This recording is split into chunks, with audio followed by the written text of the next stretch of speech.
Welcome everyone, this is Andre's Restart, and today I would like to talk about how Metroid Prime Remastered, the second highest rated game of the year for Nintendo Switch, and depending on how you look at it, either the third or fourth highest rated game of the year across all games and platforms this year, is continually disrespected.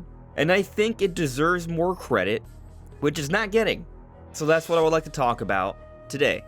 But before going forward, let me point out that we are aiming to reach 50,000 subscribers. So if you do enjoy my content, please subscribe and hit the notification bell, and enjoy the ride as we talk about Nintendo every day. So cutting right to the chase, the reason why I'm making this video is because Metroid Prime Remastered is getting no mention at the Game Awards in any shape or form at all whatsoever, and this bothers me. Now, I understand why a lot of people think, well, it shouldn't be at the Game Awards because it's an old game. That's just not what should be at the Game Awards. The Game Awards should be celebrating new releases. I think there's a lot of wiggle room there, and we can definitely debate about what should or should not be there based off that. But just looking at the Game Awards and what's been nominated, there are tons of contradictions. First off, I'll mention Resident Evil 4 Remake. And don't get me wrong, I believe that game deserves to be there. I think it deserves to be nominated for Game of the Year. I'm not trying to say that Resident Evil 4 Remake should not be there. But what I am saying is that it does muddy up the waters a bit here, because it's called the remake. I understand it as a bit of a reimagining because they do change around a lot of the gameplay elements. It's not quite the same experience as the original. So there's new gameplay there, there's new content there. And so maybe that's why it's allowed to be there, even though it's a reimagining of an older game. But then take, for example, Cyberpunk 2077 Phantom Liberty. This is an expansion to a game that came out to terrible reviews and terrible quality for a long time. And over time, they've continually updated and worked on the game, and now the game is good. And I'm happy that it's good. But the DLC, or the expansion, has gotten several nominations. This is an old game that's gotten some new content. So that should be at the Game Awards, when the initial release should not have been celebrated whatsoever. Meanwhile, there are other expansions that are reviewed far greater that have 0 nominations at the Game Awards. I'm referring to Xenoblade Chronicles Future Redeemed.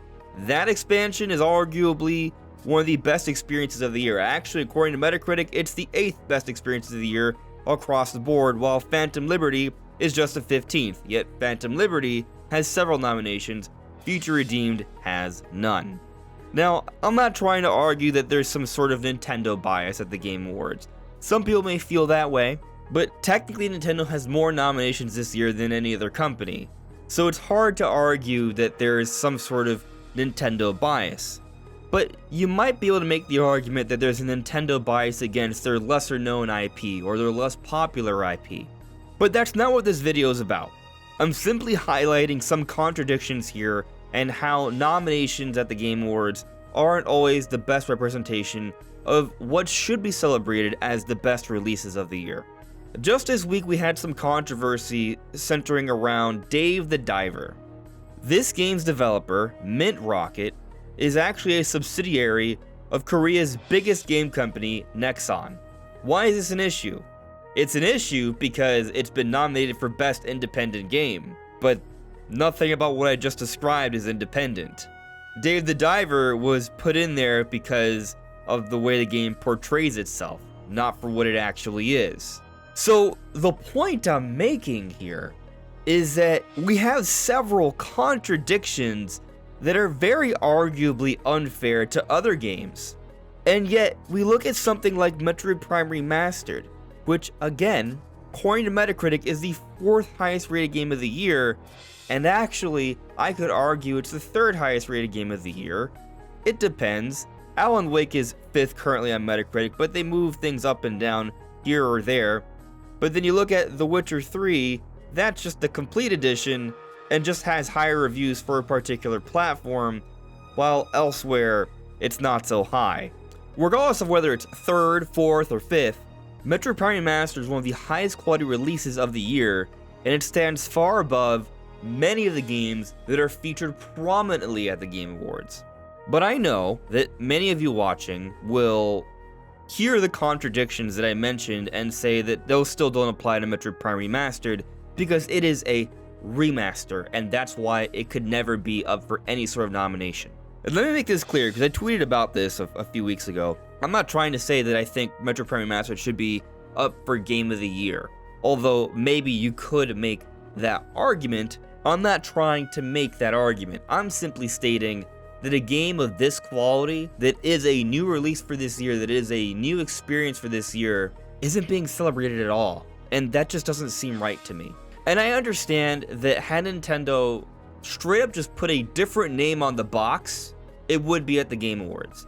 And I think that's an injustice. In the sense that, what is reality? If they just called it a remake, or if they just took away that white little box and it just said Metroid Prime, would it be at the Game Awards? And something tells me that yes, it would have.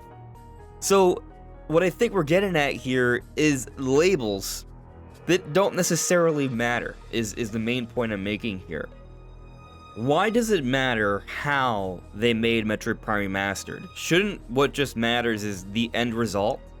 Because I actually feel that by Retro Studios and the other teams involved, by them taking the initial code of the game and putting that into their most modern version of the engine that runs Metroid Prime, and then making new art for the entire game and rebuilding it visually, while still maintaining the essence of what made Metroid Prime so great with its fluid gameplay, and then offering a number of quality of life updates and different ways to play and control the game.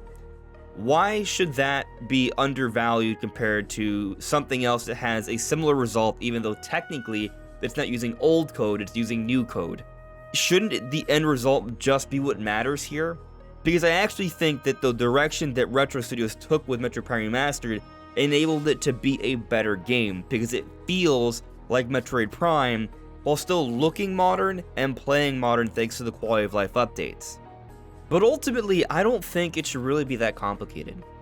It's a release for this year, it is a new way to play an old experience, and it's fun, it's great, it's one of the best of this year. I think that should be reason alone to be celebrated and to be featured at a Game Awards show. Because a lot of work did go into Metroid Prime Remastered, and I do believe it should be celebrated. How so exactly? I'm not necessarily arguing for Game of the Year, but what I am arguing is that maybe it should be up for Best Remake or Remaster. I think there should be another category for Best Preservation of an old game, or Best Modernization of an old game. Or just call it Remaster/Remake. Like, whatever you want to do, I think that should be there. Because remasters and remakes, reimaginings, however you choose to word or envision what these games are, they are a big part of the kinds of games we see come out throughout the year, every year nowadays.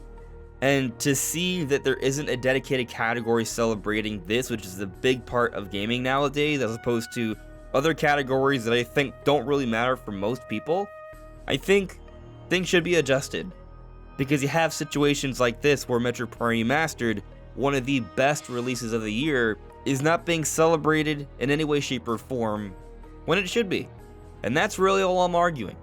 But what do you think? Let me know in the comments below.